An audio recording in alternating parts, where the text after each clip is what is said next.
කාශ්මී වෙජි වලට සම්බන්ධ වෙච්ච උපවසාතරයෙන් පිළිගන්නවා. මම අද වීඩියෝ එකෙන් කියන්න අදහස් කරන්නේ කොහොමද මම දවස ගාන භාවිතා කරන මගේ කොළ කැඳ එක මම පාවිච්චි කරන්නේ කරපිංචා. මේ කරපිංචා මම දවස ගාන මේ වගේ නෙලා ගන්නවා මගේ ගේ වත්තේ මේ වගේ මම හිටවලා තියෙන කරපිංචා වලින්. මේක අමාරු නැහැ. පොඩි ඉඩක පුළුවන් කරපිංචා ටිකක් වැවෙන්න දෙන්න. ඉතාමත්ම ශීඝ්‍රයෙන් වැවෙනවා. ඒකත් එක්කම මම ඒකට දාලා තියෙනවා මේ වගේ වැල්දොඩම් වැල් ටිකක්. වැල්දොඩම් කොළ අපිට පුළුවන් නම් මැල්ලුමක් විදිහට නිතිපතා ආහාරයට ගන්න. නිතිපතා කියන්නේ සුමානකට දවස් 3ක්වත්. එතකොට පුළුවන් අපේ ස්වභාවිකවම තියෙන ප්‍රෙෂර් එක අඩු කරගන්න අපිට මැල්ලුම් වගේම මේ වැල්දොඩම් වලින් හැදෙන පළතුරු මේක තියෙන මැල්දොඩම් ගෙඩි අද බීමට ගන්න පුළුවන් නම් ඒකෙනුත් ප්‍රෙෂර් එක ස්වභාවිකවම අපිට අඩු කරගන්න පුළුවන් කිසිදු ඖෂධයක් භාවිතා කරන්නේ නැතුව. දැනට ඖෂධ ගන්න අය වෛද්‍ය උපදෙස් පිටේ උපදෙස් ලබාගෙන ඒ වගේ ප්‍රෙෂර් එක පාලනය කරගන්න. ඒත් එක්ක මේ වගේ මැල්ලුමකුත් නිතිපතා ගන්න පුළුවන් නම් ඒකෙන් පුළුවන් ප්‍රෙෂර් එක තවදුරටත් කල් පවත්වා ගැනීම අඩු කරන්න. මේ වගේ පුංචි දෙයකට යන්නේ තාමත්ම සුළු වෙලාවක්. ඒ කියන්නේ තමන්ගේ වත්තේ පුළුවන් මේ වගේ හදාගන්න. මම මේ වගේ තමයි කරපිංචා සහ වැල්දොඩම් වැල් ටික එකට සම්බන්ධ කරගත්තේ. ඒත් එක්ක මම හිතව ගත්තා මේ වගේ තාප්පයක් අයිනට වෙන්න ගස්ලා. ඔබට පේනවා මේ වගේ පළිතාව තරන මේ වගේ පැපල් ශාක. අධික මුදලක් තියෙන මේ වගේ පළතුරු බෙහෙත් ගහපු පළතුරු ගන්නවට වඩා තමන්ගේ ගෙවත්තේ කුඩා ඉඩක් තියෙනවා නම් ඒ කුඩා ඉඩේ පුළුවන් මේ වගේ අපිට ගෙදරට අවශ්‍ය නිරෝගීව ඉන්න අවශ්‍ය පළතුරු ටිකක් කරපිංචා හොඳ ටිකක් ඒත් එක්කම අවශ්‍ය අනිකුත් පලා වර්ග පහසුවෙන් හදාගන්න පුළුවන්.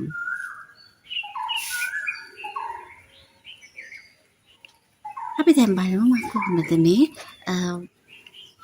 මම මෙතන ලබාගත්ත මේ පැෂන් ෆෘට් කොළ ටික මම දැන් කඩාගත්ත මගේ දවසේ ප්‍රයෝජනයට කරපිංචා සහ මෙතන තියෙන පැෂන් ෆෘට් කොළ ටික. කරපිංචා කැඳ හදන එකේ වීඩියෝ එකක් මම මීට ඉස්සෙල්ලා ඉදිරිපත් කරලා තියෙනවා. කොහොමද මම දවස ගාන කරපිංචා කැඳ කෝන් එක පාවිච්චි කරලා හදන්නේ කියලා. අද මම බලනවා කොහොමද මම මේ ලබාගත්ත මේ පැෂන් ෆෘට් කොළ ටිකෙන් මැල්ලුමක් හදාගන්න කියලා. අපි බලමු. මේ තමයි මගේ පැෂන් ෆෘට් කොළ මැල්ලුමට අවශ්‍ය ද්‍රව්‍ය. මම කොළ හොඳට හොදලා හීනෙට ලියලා ගත්තා. පොල් ස්වල්පයක් රැස් කරගත්තා. ඒත් එක්කම ලුණු කුඩු 3-5 කහ පොඩි සහ හීනෙට ලියාගත්ත රතු ලුණු. මම මෙතන දහි ස්වල්පයක් පාවිච්චි කරා. මේ ඔක්කොම මගේ ගෙවත්තෙන් ලබාගත්ත ලෙමන් තමයි මම මෙතන පාවිච්චි කරන්නේ. දහි වුණත් පාවිච්චි කරන්න පුළුවන්. අපි භාජනයක් එක තියලා දැන් බලමු කොහොමද ඉස්සෙල්ලාම මම මේකට එකතු කරනවා මගේ පොල් ටික. පොල් ටික ටිකක් හොඳට මැලවෙන්න තමයි අවශ්‍ය වෙන්නේ. පොල් මැලවුණාට පස්සේ තමයි මම මගේ පොල් ටික එකතු කරගන්නේ. පොල් ටිකට මට එකතු කරගන්න පුළුවන් මම ලස්ස කරලා තියෙන ඔක්කොම දේවල් දෙහි කෑල්ල ඇරෙන්න අනිත් ඔක්කොම දේවල් මම මේකට එකතු කරගන්නවා.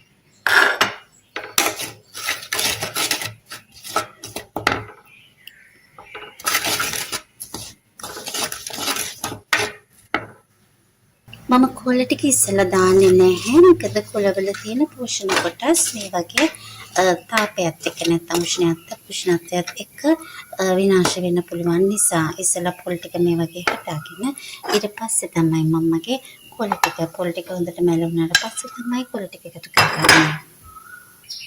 කොළ ටික එකතු කරගත්තට පස්සේ අපිට වැඩි වෙලාවක් මේක මලවන්න අවශ්‍ය වෙන්නේ නැහැ. මොකද කොළ පුළුවන් තරම් ආඩුවෙන් උෂ්ණත්වයට භාජනය වෙන තරමට ඒක තියෙන පෝෂණය ගුණ කොටස් අපිට ලබා ගන්න පුළුවන්. පොල් ටික තමයි මැලවෙන්න අවශ්‍ය වෙන්නේ. දැන් අපේ මැල්ලුම මේ වගේ තමයි අවසානට දිස්සන්නේ. අපි දැන් අන්තිමටම පුළුවන් මට මේකට දෙහි එකතු කරගන්න. මේක පොඩ්ඩක් නිවෙන්න දීලා. මේක ටිකක් නිවෙන්න දුන්නාට පස්සේ තමයි මට පුළුවන් වෙන්නේ මේකට මේ වගේ මගේ ලැස්ති කරගත්ත දෙහි විෂ ටික එකතු කරගන්න. මොකද දෙහි විෂ ටිකත් ඉක්මනටම තාපය නිසා විනාශ වෙනවා. ඒකේ තියෙන විටමින් C ටික. ඒක නිසා අවසානයේට තරමක් නිවෙන්න දීලා තමයි දෙහි විශ් එකතු කරගන්න ඕනේ. මම දැන් පෙන්වන්න ඕනේ නිසා දැන් දැම්මට තව ටිකක් නිවුනට පස්සේ දෙහි එකතු කරගත්තා නම් දෙහි වල තියෙන විටමින් C ප්‍රමාණය අපිට හොඳටම රැක ගන්න පුළුවන්. මේ තමයි අපි හදාගත්ත ප්‍රෙෂර් එක සුව කරගන්න පුළුවන්, බෙහෙත් අඩු කරගන්න පුළුවන්, නිවසේදීම හදාගන්න පුළුවන්, නිවසේදීම වැලක් පාවිච්චි කරලා නිවසේම පැලක් බෝ කරගෙන ඒ පැලෙන් අන්තිපතා අපිට පුළුවන් සුවය ලබන්න ප්‍රෙෂර් වලින්. ඔබ මේ වීඩියෝ යමක් ඉගෙන ගත්තා නම් අපිව තවත් මේ වගේ හොඳ දේවල් හොඳ වීඩියෝ ඔබ වෙත අරගෙන එන්න අපිව උනන්දු කරවන්න අපිව සබ්ස්ක්‍රයිබ් කරලා තියාගන්න. කාශ්වී සමග රැඳුණු ඔබට බොහොමත්ම ස්තුතියි. අපි නැවතත් වීඩියෝ එකකින් නැවත හමු වෙමු. ඔබට සුබ දවසක්.